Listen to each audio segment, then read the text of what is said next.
and Zestful is up to take the lead. On the outside, Express Train's had a beautiful trip, and he's poised to pounce. And down at the rail, Tis a Magician fights on. Tis a Magician and Express Train inside the final eighth of a mile has taken command in the San Pasquale. And it's Express Train to win convincingly. Scores by 3.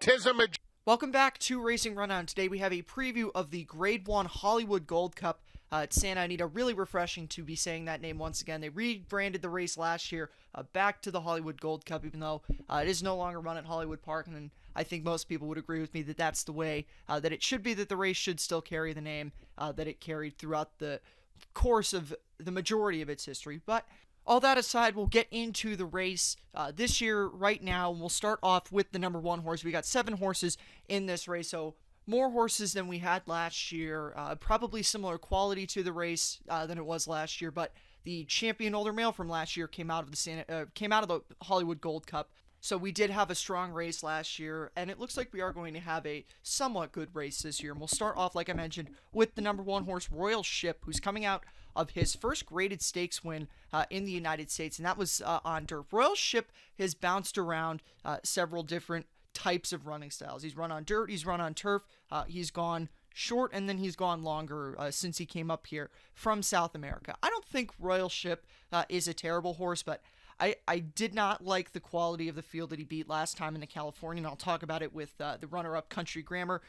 Independence Hall is a horse that has not really been super strong since he was a 2-year-old and is better going one turn. So I'm not really super impressed by the group he beat last time, and I also think that he's too inconsistent for me. He's probably going to be the second choice on the board. I would say if you're going to try to beat the likely favorite in this race, Express Train, he would probably be your best bet. I like him more so than I like Rushi, and I'm very against Country Grammar, as we'll get into now, who is the number 2 horse, Country Grammar. Country Grammar is a horse who I thought had potential to be a good horse back after he won the Jim Dandy, back when he was with trainer Chad Brown. Since then, he had a very disappointing effort in the Travers. He ran much worse than I thought he was going to run. And then his owner, unfortunately, passed away. So he is now with Bob Baffert. So if anyone kind of lost track on this horse after the Travers and wondering why he's still with Bob Baffert, it's because Windstar purchased him out of the dispersal sale from his former owner, who is no longer alive. So that's why he's in California. You could say that the Californian was his first race off of a pretty long layoff, and I would definitely agree that he's liable to improve off the layoff, but he was inconsistent even before he won the Jim Dandy. And the Jim Dandy, for what it's worth, was a strong race last year, or at least has come back to be a strong race. Caro, who was second in there, ran a good race in the Travers, and unfortunately suffered a career-ending injury, or if not, he probably would have been a solid 3-year-old toward the end of 2020. And then obviously the Dubai World Cup winner and de facto leader in this division, the older male division, going 1.25 miles, Mystic Guide, was third in that race. So Country Grammar isn't terrible, but he's also very inconsistent. I can find better consistency in this race with horses that I think have more talent than Country Grammar. So even though he may not be, I don't think he's going to be the favorite. I could see him going off as the second choice, but I think he's more likely to be the third, fourth choice. So he might be a bit higher, considering he is trained by Bob Baffert. But at the end of the day, I don't think that the talent that he has is good enough to win this race. Number 3 is Brownstorm, another horse that I really don't think has the talent to win this race. This horse has been running around for a very long time and isn't the worst horse. He ran in this Hollywood Gold Cup last year and he finished 4th behind the winner Improbable. So, he's not terrible. He's been on the board in his last 3 starts, but hasn't won a race in a long time. I'm not comfortable with a horse that hasn't won in a very long time coming into a race like this, where he's been proven to be beaten by horses of this level before. So for that reason, I'm going to be against Brownstorm in this race.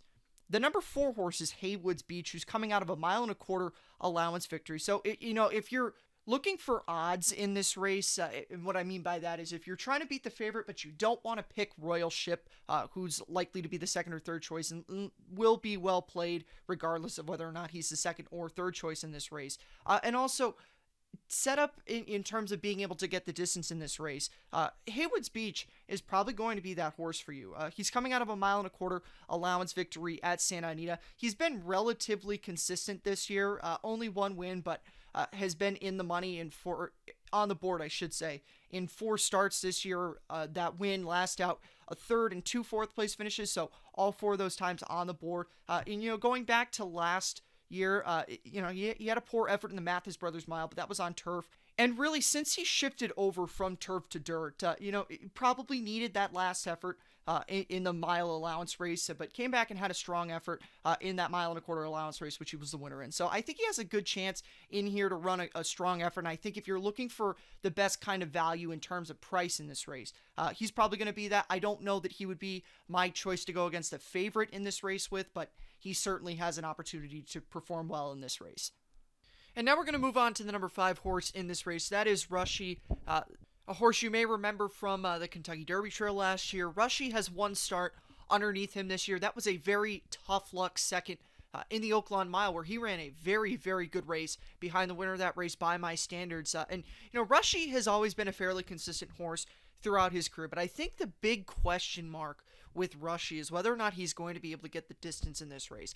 I don't know that it's impossible for him to be able to get the distance, but I think that he's probably better a mile to a mile and an eighth, which is why I'm going to be against Rushi in here, because I'm not confident that he's going to be able to get the distance. He's been good at levels even up to a mile and an eighth, but I don't know that he wants to go the 1.25 miles. I would have preferred to see him in the Met Mile coming up this coming weekend on Belmont Stakes Day, but they tried him here. It's probably the easier field, has a better chance to run in the top 4 on the board in this race, but I don't think that he's going to be able to get the distance in here.